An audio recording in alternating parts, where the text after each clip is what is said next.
খুলনায় জমি জমা সংক্রান্ত বিষয়কে কেন্দ্র করে সোমবার বিকালে ফুলতলা উপজেলার দক্ষিণ দিঘি গ্রামের হাবিব গাজী ও তৈয়বুর গাজীর নেতৃত্বে দেশীয় অস্ত্রশস্ত্র সজ্জিত সন্ত্রাসীরা ইব্রাহিম ফারাজীর বাড়িতে হামলা চালায়। এ সময় ইব্রাহিম ফারাজী ও এক গৃহবধূ সহ কমপক্ষে ৫ জন আহত হয়।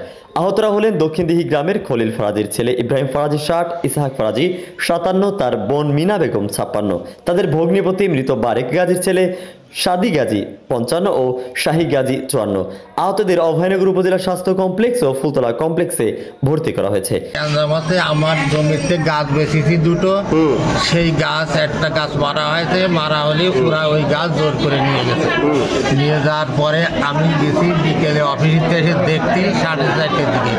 ওইখানে গেলি পরিকল্পিতভাবে মহিলারা ফুসলায় এই কথা ও কথা শুনতে চারিপাশ দিয়ে এসে ১৫-১৬ জনে ব্যাট দিয়ে আমাদের দুই ভাইরই মারেছে চলে গেছে। তাই আমরা দেখার জন্য গেছি। গেলে ওরা ৭-৮ জন লাঠি নিয়ে শাবল নিয়ে আমাদের এসে ওইখানে যাওয়ার সাথে এসে মারা শুরু করেছে। আমি আমার ভাই দুইজনরাই মোটামুটি বাইরে একেবারে ওইখানেই শোয়াই ফেলছে। আমাদের অবস্থা এখন গুরুতর খারাপ। আমাদের এই সাদি কাকা এবং শাহী কাকা, সাদি কাকার জমি গাছ কাটছিল, মানে বিক্রি করছিল, সে গাছ আর কি মারা হয়েছিল। এখন ওই গাছ এরকম আপনার ওই হাকিম গাজীর আর কি আত্মীয় ছেলে, তারপরে নাতিপুতি, তারা ওই গাছ বিক্রি মানে নিয়ে গেছে আর কি গাড়িতে উঠায়। তাই তারা খবর পাইছে, তাই দুই ভাই দেখতে গেছিল।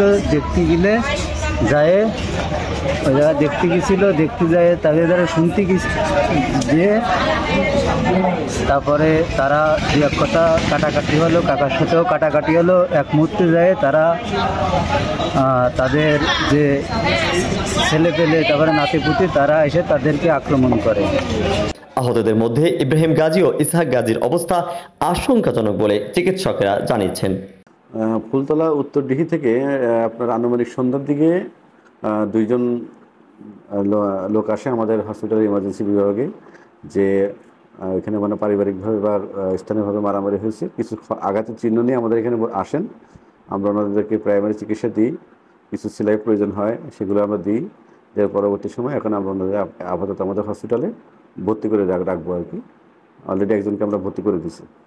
এ বিষয়ে ফুলতলা থানা অফিসার ইনচার্জ জিল্লাল হোসেন বলেন, ঘটনাস্থল পরিদর্শন করেছেন। যারা হামলা চালিয়েছে তাদের বিরুদ্ধে আইনগত ব্যবস্থা গ্রহণ করা হবে।